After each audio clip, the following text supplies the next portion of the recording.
Lar de Frei Luiz apresenta a palestra que você não assistiu.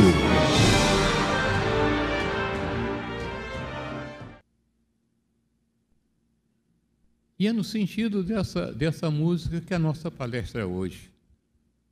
O nosso palestrante, o nosso irmão Djalma Santos, oficial da reserva, professor, palestrante, escritor, tem nada menos de 78 livros publicados. Está na doutrina há mais de 50 anos, desde o século passado. Né?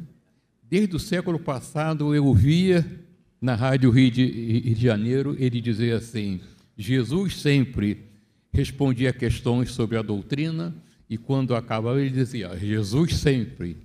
Jesus sempre. Eu digo, mas toda vez ele fala isso, Jesus sempre. E a gente descobre que é uma grande verdade. Que quando a gente incorpora esse Jesus sempre, a gente tem uma paz sempre.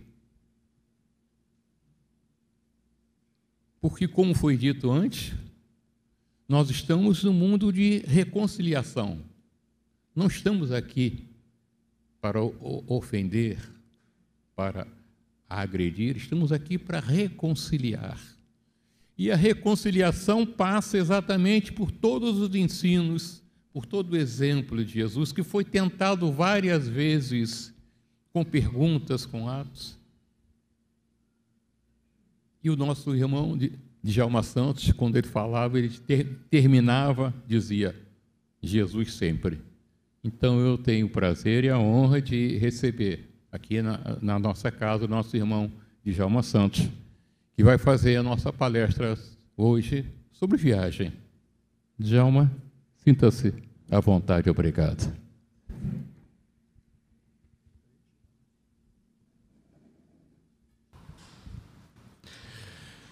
Que a paz de Jesus continue nos nossos corações. Hoje vamos falar sobre um assunto importante para as nossas vidas: educação para a morte. A necessidade que o ser humano tem de se educar para esse momento sublime das nossas vidas. A maioria das pessoas desencarnam e chegam do outro lado da vida jogados como se fossem sacos de batata, sem nenhum conhecimento da vida espiritual, e malbarataram a vida física através das viciações físicas, o álcool, o fumo, o jogo, as drogas, o sexo desregrado, e as viciações mentais, o ódio, o rancor, a raiva, o ressentimento, a maldade, a crueldade, a perversidade, o ciúme, a mentira, a indiferença. Levamos para o outro lado da vida esses corrosivos físicos e mentais que não permitem que possamos nos adaptar com facilidade do outro lado da vida. E por isso eu trouxe hoje esse tema para vocês, nessa casa que eu tanto amo, que é o Lar de Frei Luiz. Deus é o Criador de toda a eternidade. É a consciência cósmica do universo em que todos nós vivemos. Jesus é o sol das nossas almas. É o corretor de posições das nossas vidas. É o maior dispensador de bens eternos do mundo. Jesus sempre. Mas no dia 9 de março de 1979, desencarnou na cidade de São Paulo o escritor espírita Herculano Pires. Herculano foi jornalista, escritor, redator, tradutor, traduziu várias obras do espiritismo para o português, era um poliglota, falava fluentemente o francês, escreveu novelas, uma das novelas de maior sucesso no Brasil e no mundo, e agora sendo reprisada pela Globo, não é da Ivani Ribeiro. Erroneamente, a Globo anuncia que a novela é de Ivani Ribeiro, mas eu tenho aqui em mãos o livro A Viagem, de Herculano Pires. Eu sou suspeito porque ele é meu guia espiritual. Aprendi muito com ele. Mas só o Herculano, só um espírito de escola, sem desmerecer a Ivani, que fez outras novelas. Mulheres de Areia dela, ela fez novelas lindíssimas. Mas essa aqui, com esse assunto tão importante da vida espiritual e da vida física, sobre a morte, sobre a obsessão,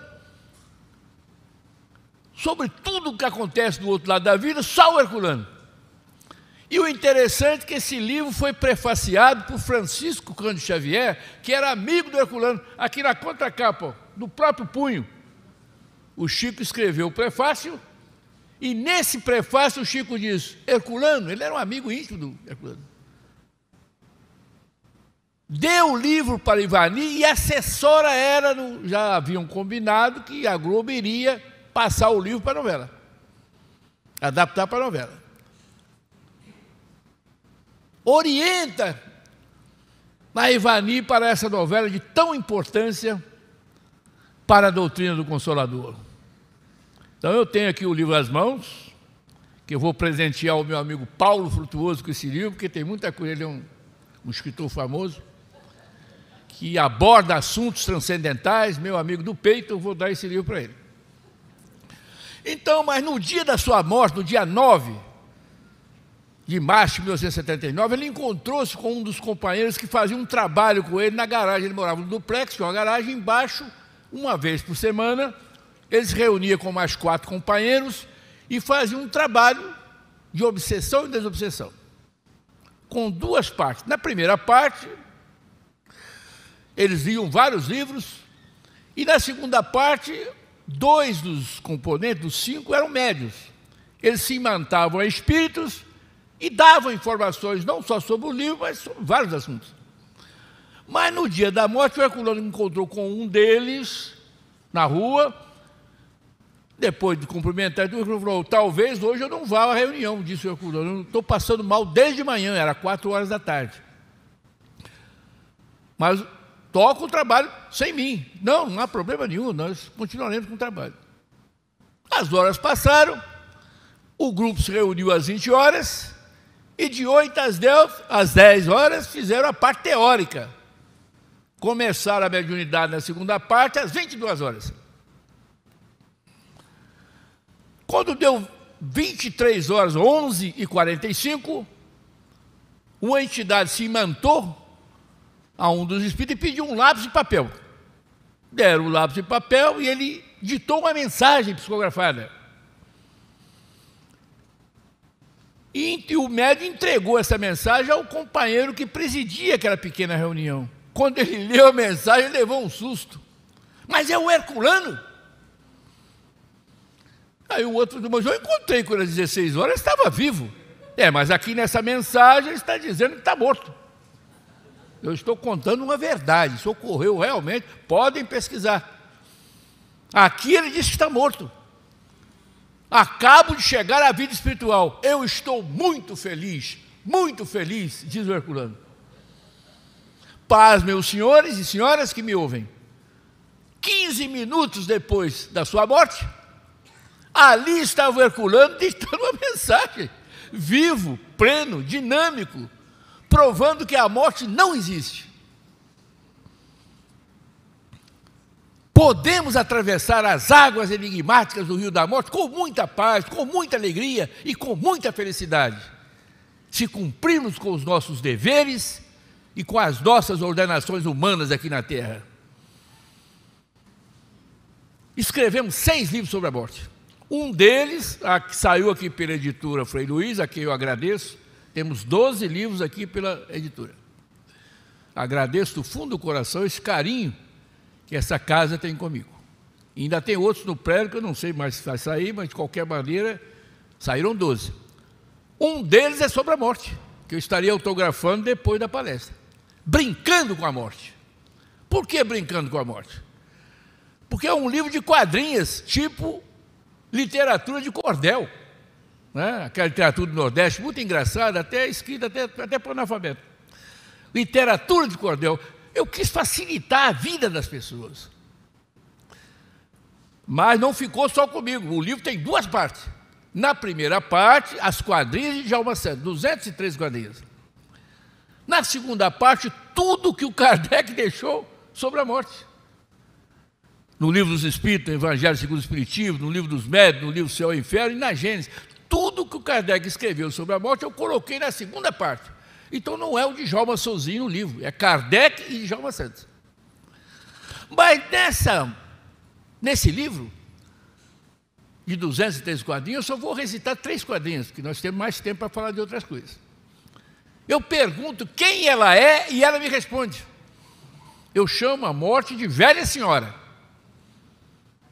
Eu pergunto para ela, no livro, quem és tu, velha senhora, que ceifa vidas em profusão, deixando um rastro de desespero nos caminhos da evolução?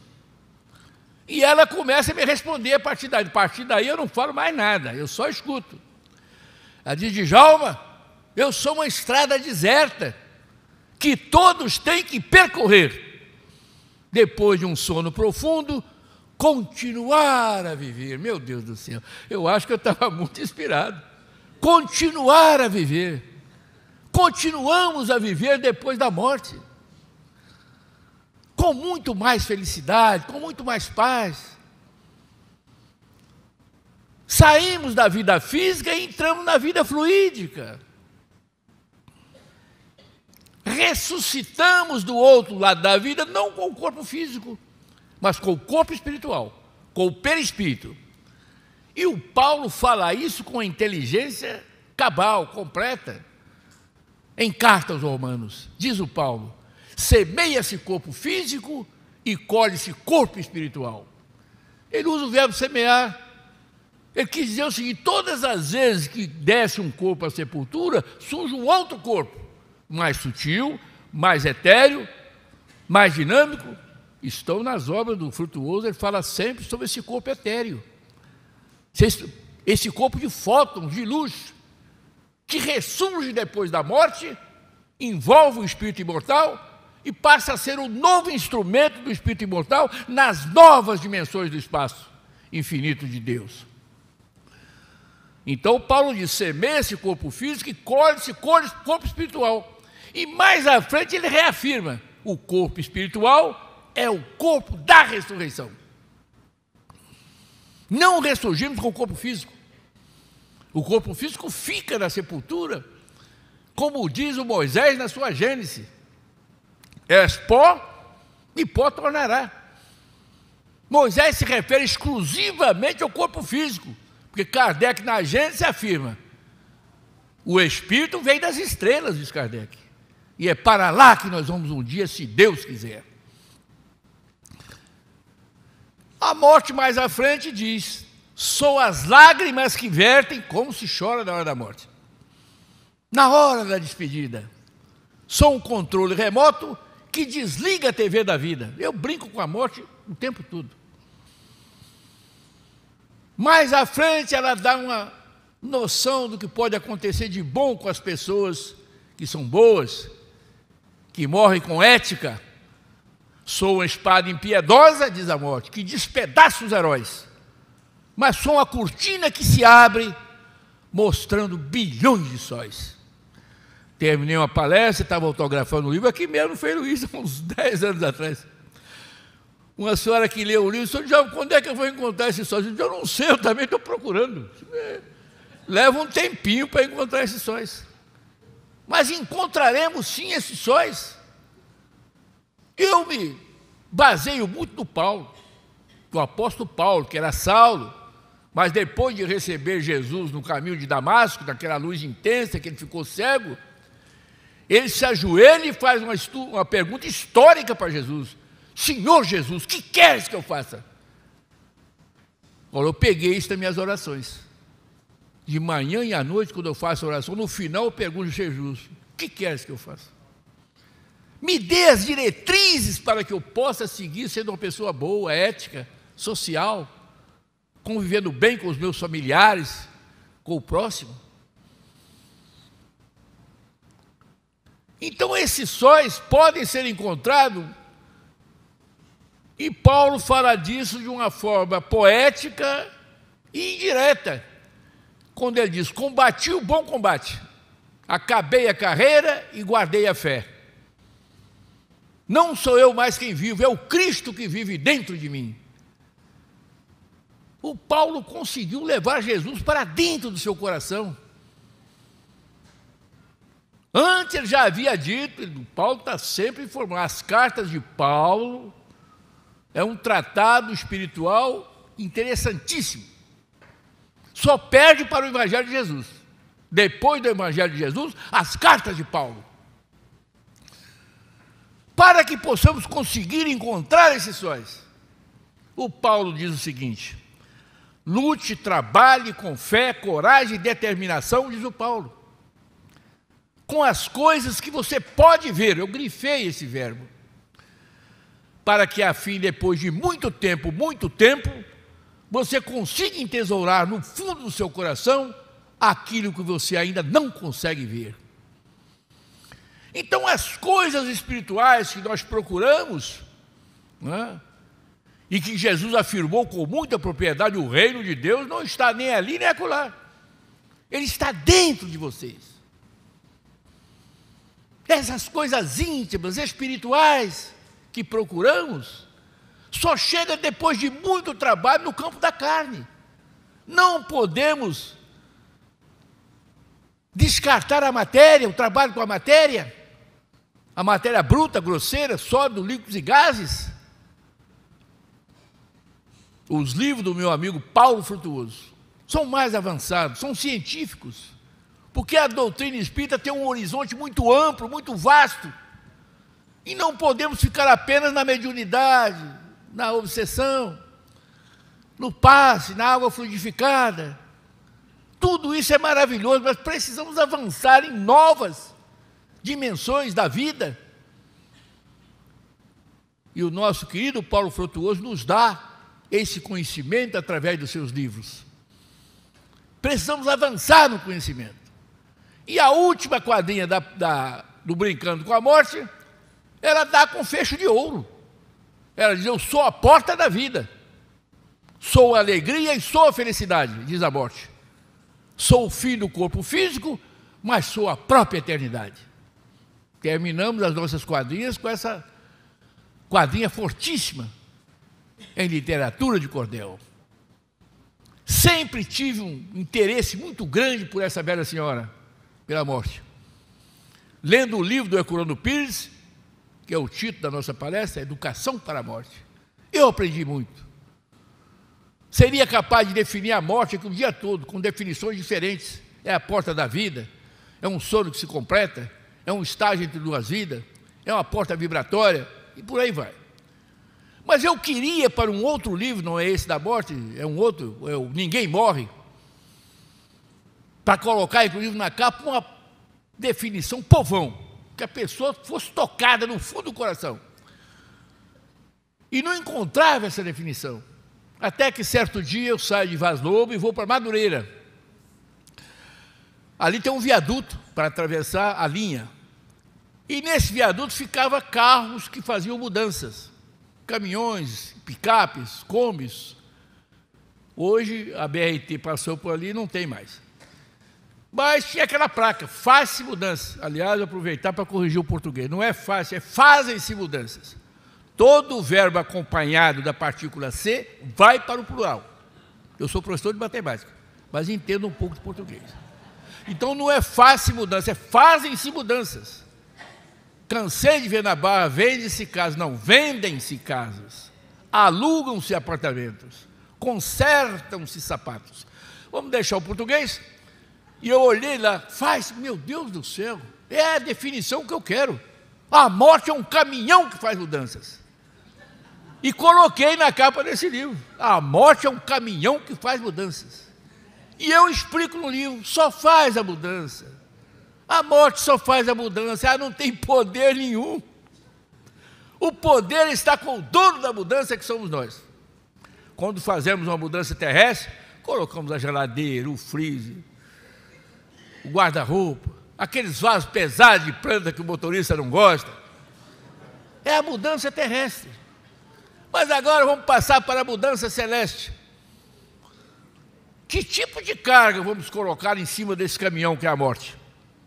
Tem dois tipos de carga. Uma carga corrosiva, sombria, pesada, que o caminhão tem que levar uma bandeira vermelha na retaguarda.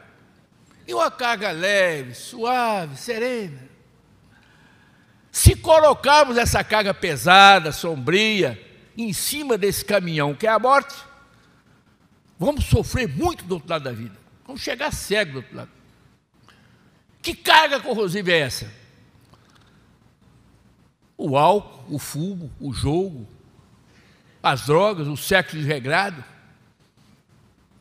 o ódio, o rancor, o ressentimento, a raiva, a maldade, a crueldade, a perversidade, o ciúme, a mentira, a indiferença, a maledicência. Se colocarmos essa carga corrosiva em cima desse caminhão que é a morte, como se diz os jovens, estão ferrados do outro lado da vida. Ferrados. Mas se colocarmos uma carga leve, que vocês conhecem, a bondade, a caridade, a fraternidade, a mansuetude, o compartilhamento, as reuniões espirituais, as palestras, os simpósios, a religiosidade, se colocarmos essa convivência pacífica com os irmãos de luta, não teremos problema nenhum do outro lado da vida. O caminhão vai deslizar, como se estivesse numa estrada do primeiro mundo, da Suíça ou do Canadá. Então, a educação pela morte passa primeiramente pela convivência com as pessoas. Primeiro com os familiares. Você não pode ser agressivo dentro de casa, não pode ser maldoso, não pode ser cruel, não pode ser maledicente. As coisas maiores os espíritas já resolveram. Vários espíritas me disseram isso, eu não mato, eu não roubo, eu não assassino, não faço isso, faço aquilo. Me citou várias coisas. Eu peguei o mau humor, eu tenho um pouquinho de mau humor ainda. E a crítica destrutiva, eu ainda faço crítica destrutiva. E a implicância dentro de casa, a mulher faz o arroz, esse arroz está duro. Implica com o feijão, com a roupa, eu vou sair com esse vestido verde, não. Não, nada disso, não. São os autoritários, os prepotentes. Então as coisas pequenas ainda não resolveram. Não resolvemos ainda. Aí multidões se reúnem à frente de pregadores inflamados. Vejo, sem querer, você liga a televisão, vai rodando o dial. Aí cai num canal onde tem um líder com mais de 10 mil pessoas à frente dele. Ele alto, não vou falar nome, porque vocês conhecem. Alto, forte, mas com a voz de criança.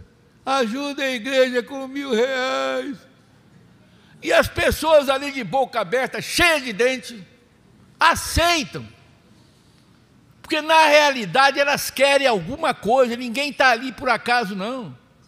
São pedintes inveterados, querem um milagre, querem a gratuidade, querem o automatismo, não estão pensando no bem.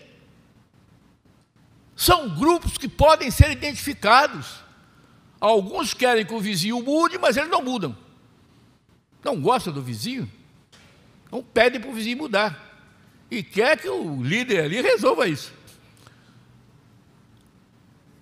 Outros pedem para ficar milionários, ganhar a loteria sozinho, para comprar os carrões e as mansões que os jogadores de futebol ostentam e os sertanejos milionários. Tem um sertanejo, semana passada, 5 mansões, mas a filha tem mais uma, são 7 mansões, pelo amor de Deus. 12 carros com valor de mais de R$2.000 cada um. E é isso que eles querem. Outros ainda que a mulher foi embora porque apanhava, ele quer que a mulher volte. Para quê? Para bater de novo. Não querem se corrigir coisa nenhuma. Querem facilidade na vida física. Outros querem a beleza, aí injeta troço aqui, injeta ali, tem um artista aí que está totalmente deformado, irreconhecível. Um sertanejo também milionário que está com o rosto irreconhecível. É botox aqui, botox ali, pelo amor de Deus, piercing, tatuagem. Eu, aos 87 anos, não tenho uma marca, não tenho nada, nunca gostei disso, pelo amor de Deus. Eu li uma frase de Paulo que me assustou, apesar de eu não estar comprometido com isso. Quando ele fala do corpo físico, o Paulo diz: eis que temos um altar. Ele considera o corpo físico um altar. E é nesse altar que está a nossa consciência imortal, que vai nos julgar do outro lado da vida. Meu Deus do céu. Paulo foi divino. Então precisamos nos acautelar para essa hora sublime e não ter medo da morte. Eu já estou, sinceramente, ela anda me rondando, com absoluta certeza. Aos 87, ela anda me rondando. Mas eu não tenho medo, porque na realidade a morte é apenas uma transição. A pessoa tem medo da dor, não tem dor nenhuma. O sofredor, o sofrimento e a aflição é antes ou depois da morte, nunca na hora da morte. A morte simplesmente é como ela diz: sou um controle remoto que desliga a TV da vida. O meu sogro, já desencarnado, ele e a sogra são desencarnados. Mas o meu sogro morreu de uma maneira interessante. Ele terminou de almoçar e disse para a esposa dele: Geni, me arranja um copo de café.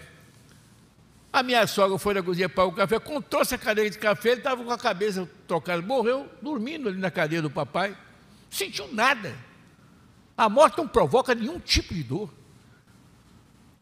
nenhum tipo de aflição. E aí veio o caso da minha sogra, que também morreu de uma forma bonita. Ela dormiu, no outro dia, quando a filha dela morava com a filha, com uma das filhas, solteira. Ela estava demorando a acordar, a filha foi lá acordar para tomar café. Chegou, ela estava morta, morreu dormindo. Então fechamos os olhos materiais aqui com muita alegria, com muita paz e felicidade, e abrimos os olhos do outro lado da vida, para reiniciar essa jornada milenar no caminho das estrelas. Eu já li um pouco do livro que me foi ofertado pelo Frutuoso, e ele está dizendo que do outro lado da vida vai continuar as suas atividades da medicina, mas com absoluta certeza. Existe uma ideia errônea que podemos construir tudo do outro lado. Eu assisti o filme Nosso Lar, no shopping ali de Vicente Carvalho, e quando eu estava descendo a escada com a minha esposa, tinha um casal na minha frente, jovem, abraçados, tão jovens, né? Trocando juras de amor. E o rapaz disse para a namorada: quando eu morrer, eu vou para o nosso lar, construir uma casinha bem bonitinha para você e para mim, para vivermos com os nossos filhos. Eu não falei alto porque seria indelicado. Eu pensei: você é pedreiro? Não. É engenheiro? Não. Então não vai construir nada. As construções fluídicas do outro lado da vida são executadas por quem conseguiu cuidar disso aqui na Terra. Então um engenheiro pode sim construir uma casa fluídica do outro lado da vida. O meu querido amigo Paulo Frutuoso poderá e vai fazer várias operações no campo da medicina, porque ele foi médico aqui, é médico aqui, trabalhando com isso.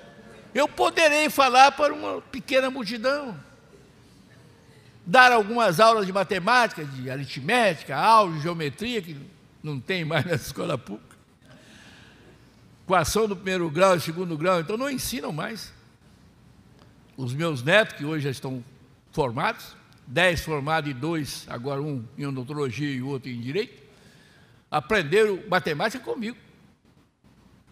Estou há 40 ou mais de 40 anos sem lecionar, mas eu sei todas as equações, todas as formas geométricas e aritméticas. A do segundo grau, então, não tem professor do segundo grau. A equação do segundo grau é a x2 mais bx mais c igual a 0, onde x é igual a menos b mais ou menos raiz de bx sobre 4ac. Então eu sei todas as formas de aritmética e geometria. Mas está difícil isso na escola pública. Então a educação para a morte passa por essa convivência, passa também pela religiosidade. Muitos companheiros e companheiras afirmam que a doutrina espírita não é uma religião. É sim. A doutrina espírita tem religião.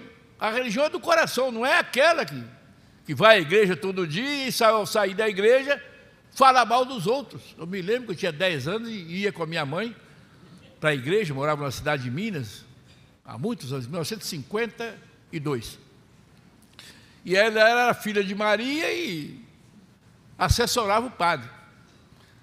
O padre, quando queria alguma coisa, chamava Gerardo, ele já era rabugento, já com seus 70 e tantos anos, e a mãe levava bolo para ele, tudo aquele negócio.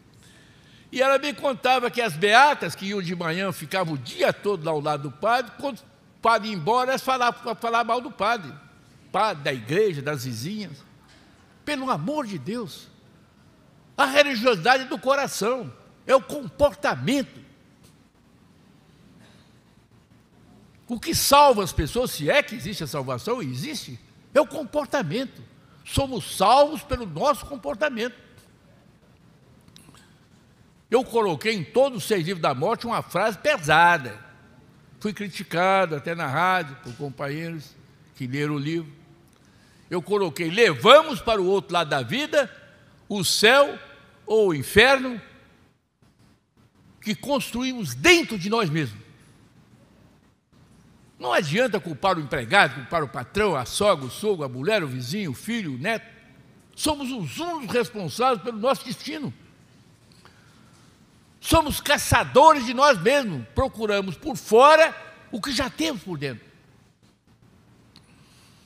Quando Jesus afirma categoricamente, eu li isso num livro do irmão X, né? Ele conta os diálogos que Jesus tinha com os apóstolos fora das palestras ou quando ele estava com a multidão.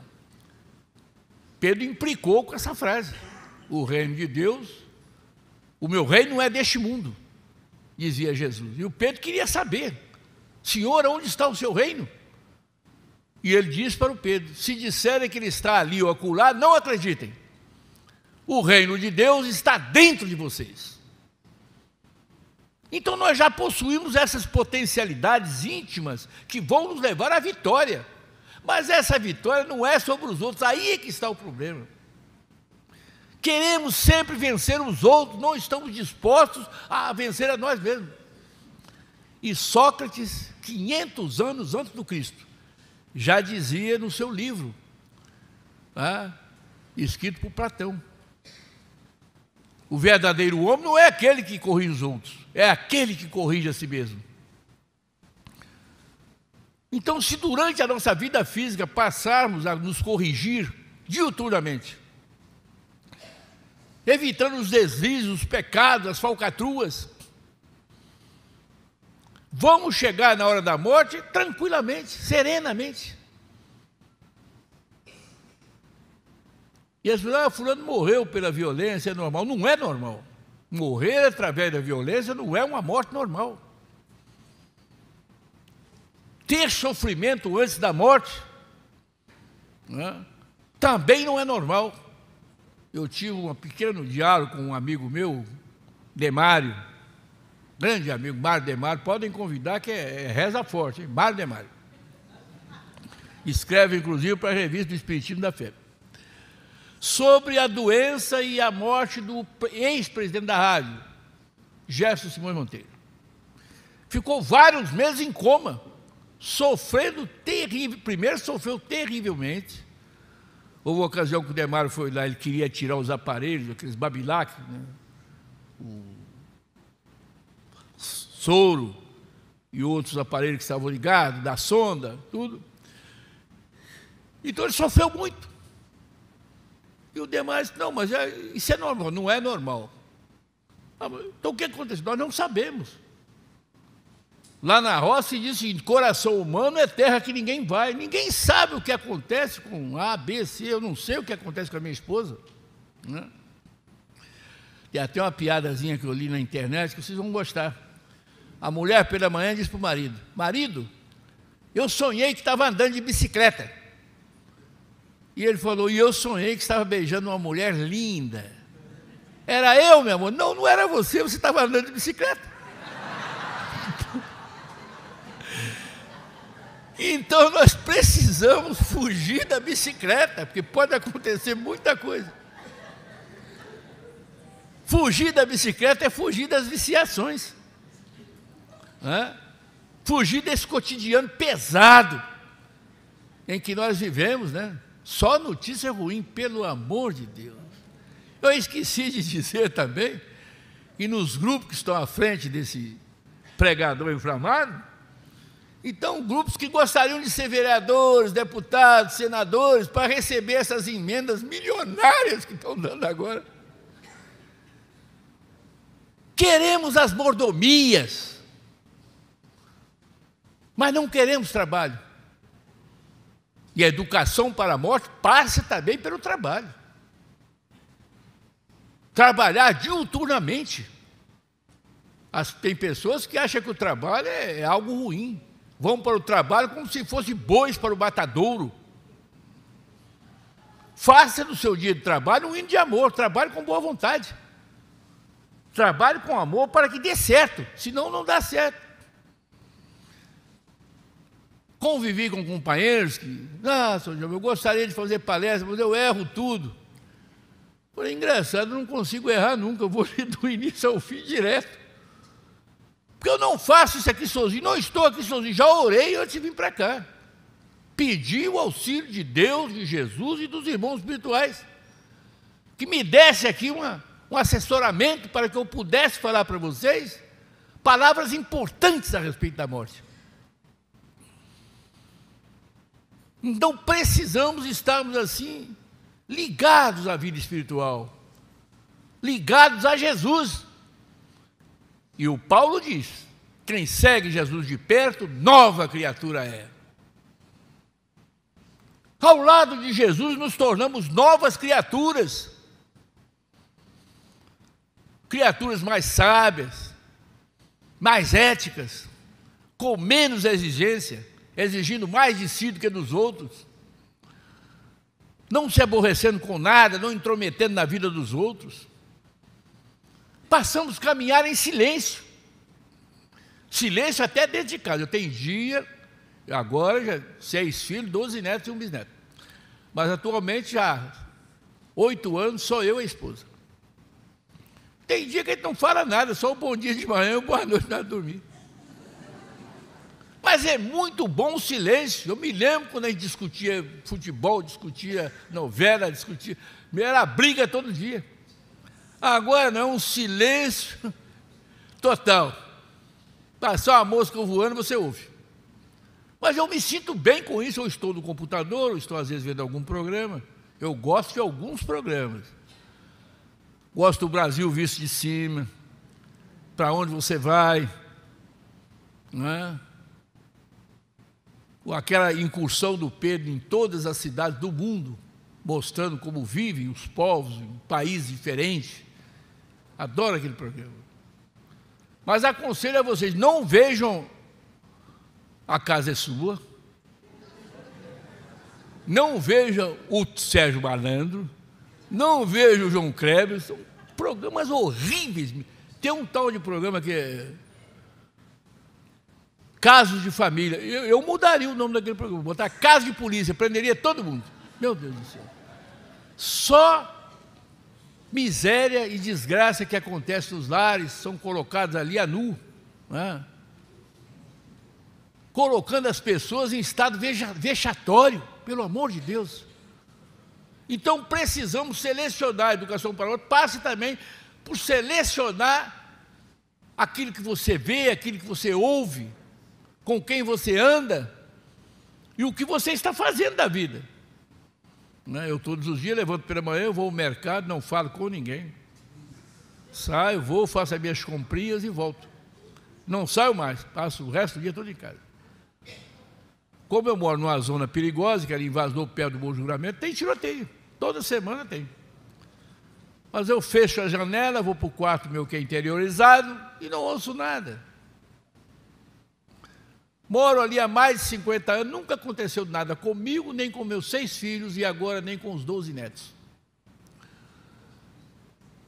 Se você permanecer em silêncio, se você não intrometer na vida dos outros, não for curioso, querendo saber tudo, criticar tudo, você passa a ter uma vida sadia. A saúde que todo mundo deseja é mental. O corpo mental, a mente, passa para o corpo espiritual, que é o perispírito, e ele passa para o corpo físico. O corpo físico é uma cópia grosseira, é a cópia mais grosseira do espírito mental. O outro corpo, o espiritual, é mais sutil, mais etérico, mas ainda é matéria. E do outro lado da vida, ele vai envolver o espírito imortal. Quem assistiu o filme Ghost, né, vê saindo uma luz intensa do personagem principal, que foi assassinado, e do assassino que depois morreu, vê se saiu uma luz sombria, uma forma humana sombria, que é envolvida por espíritos inferiores e levado para o umbral, para as trevas ou pelo abismo. Então esse corpo espiritual, esse corpo de fótons, esse corpo de luz, ele amealha tudo, ele recolhe tudo que fazemos de experiência. É como se fosse uma esponja de pia que absorve toda a sujeira. Então, quando cometemos um crime, automaticamente nós lesamos o corpo espiritual. E ele vai levar essa lesão para outra vida. Se for algo grave e não puder ser refeito no mundo espiritual, vai voltar numa nova reencarnação. O corpo espiritual, o perispírito, é uma forma, uma espécie de forma de fazer tijolos. Se essa forma estiver adulterada, eu fiz muito tijolo no interior, a forminha é feita por um marceneiro lisinho. Se tiver um prego, uma saliência, aquela saliência, aquele prego, vai sair nos tijolos. O mesmo com o corpo espiritual que modela o corpo físico. A maldade, a crueldade, a perversidade fica gravada no perispírito. E do outro lado da vida, esse corpo defeituoso, numa nova reencarnação, vai projetar um corpo defeituoso. Aí surge a paraplegia, a tetraplegia, as enfermidades físicas e mentais de difícil cura e de difícil diagnóstico. Então, quando nos educamos para morrer, automaticamente estamos nos educando para renascer, já é um pré-natal. Os nossos corpos se tornam cada vez mais etéreos, mais dinâmicos e até mais bonitos. Eu pretendo vir na outra vida que eu tive, mais bonito que o Brad Pitt. Pretendo vir bastante aceitável. Engraçado que eu li a Bíblia na época dos reis, né? O primeiro rei de Israel foi escolhido por beleza. Nossa, incrível, né? Javé manda o profeta Samuel ir na tribo de Benjamim, era um feirão no domingo, escolheu o homem mais alto, mais bonito, esse será o rei, disse Javé. E Saul foi escolhido o primeiro rei de Israel por beleza.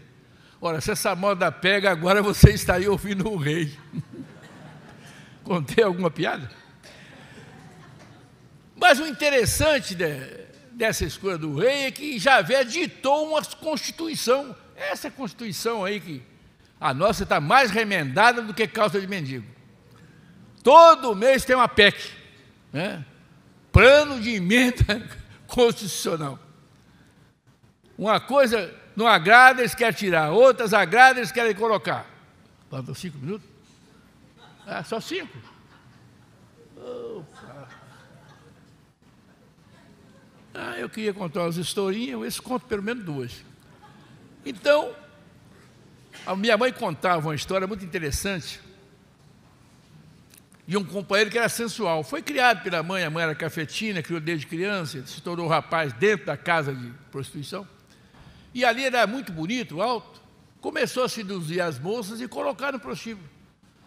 Passou a vida quase inteira no prostíbulo, seduzindo mulheres, maltratando mulheres.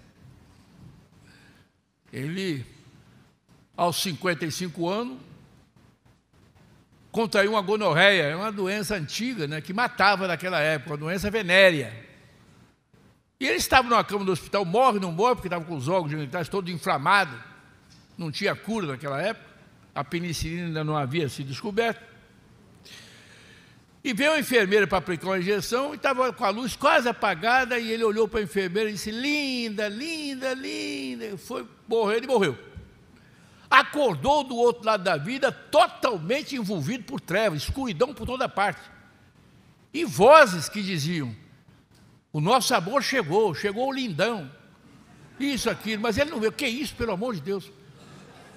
Até que elas começaram a formar as figuras. Eram mulheres horrorosas, com bocas enormes, unhas enormes. Agarravam ele por todo o corpo, abraçavam ele. Pelo amor, me larga, eu não conhece. Você passou a vida dedicada a nós. Não se sabe quanto tempo ele passou daquele inferno. Lembrou de Deus e fez uma prece: pelo amor de Deus, faço qualquer coisa para sair dessa situação. Houve uma pequena claridade, e do lado dele apareceu um velhinho simpático, que perguntou: ô meu filho, o que há com você? Eu não sei, eu estava no hospital, uma enfermeira bonita, e de repente aparecem essas mulheres horrorosas aqui. O velhinho falou: eu acho que eu sei o seu problema. Ele disse: qual é? Você gostava muito de mulheres, não é? Eles gostavam? Não, gosto. Então olha o seu corpo. Quando ele olhou o corpo, ele levou um susto: mas eu estou num corpo de mulher. O velhinho falou: foi o que pudemos arranjar. Você vai reencarnar como mulher, para saldar as suas dívidas com a retaguarda. E aí vem a sentença: você será mãe de muitos filhos. As dores do parto e o trabalho que você vai ter para cuidar desses 12 filhos, você vai ser abandonada, vão transformar o seu amor carnal em amor divino. Ele esperneou, reclamou que sempre foi homem, que ia pegar mal na fita lá embaixo. E o velhinho estava redutivo: vou pegar ou largar. Ou desce com mulher, ou então continua aqui com as vampiras. Não, eu aceito. Mas eu queria um pequeno favor. Ele pode pedir: me arranja um estojo de maquiagem, que eu quero chegar bem bonita lá embaixo. Continuava sensual. E a última, para terminar, eram dois amigos que cresceram juntos. Fizeram o primário, o ginásio, o científico juntos, e jogavam futebol juntos. Um era ponta esquerda, o outro era lateral. Bebiam muito, iam para as farras, mas um deles se tornou espírita. E depois que tornou espírita, chamou o companheiro e falou: eu não vou mais poder ir para as farras. Vou continuar jogando futebol com você, mas não posso mais frequentar as farras, bebido, nada. Mas sua doutrina, não, a doutrina não proíbe, eu não quero mais. Porque eu estou com medo da morte. Estou lendo, tem consequências do outro lado. Que consequência, rapaz? Morreu, acabou, tem que aproveitar aqui o tempo todo. Tem até que um dia um falou para o outro: olha, quem morrer primeiro volta para dizer se tem vida do outro lado. Feito o trato, os anos passaram, e aquele que era espírita sofreu um acidente e morreu. Ele foi ao enterro, choroso e tudo, e pensou: meu Deus, agora ele vai vir para me falar aqui se tem vida do outro lado. Passou o primeiro ano, nada, o segundo ano. No terceiro ano, era uma noite chuvosa, escura. O espírito gosta de escuridão e chuva. E ele estava sozinho no quarto dele, era solteirão. Faltou luz, tudo escuro. Aí veio uma claridade do teto. Aquela claridade foi se materializando e apareceu um amigo dele que havia morrido. Ele se assustou de início e falou: calma, rapaz, sou eu, sou seu amigo de tantos anos. Jogamos bola juntos, estudamos juntos. Ah, é você? Então agora eu acredito que tem modo que você está aqui. Senhora, mas eu estou com pressa, eu tenho outras coisas para fazer. Não, peraí, não vai agora não. Tem futebol do outro lado? Outro tema não te diz porque a notícia não é boa. Qual é? Você está escalado para jogar comigo amanhã. Ele morreu naquela noite.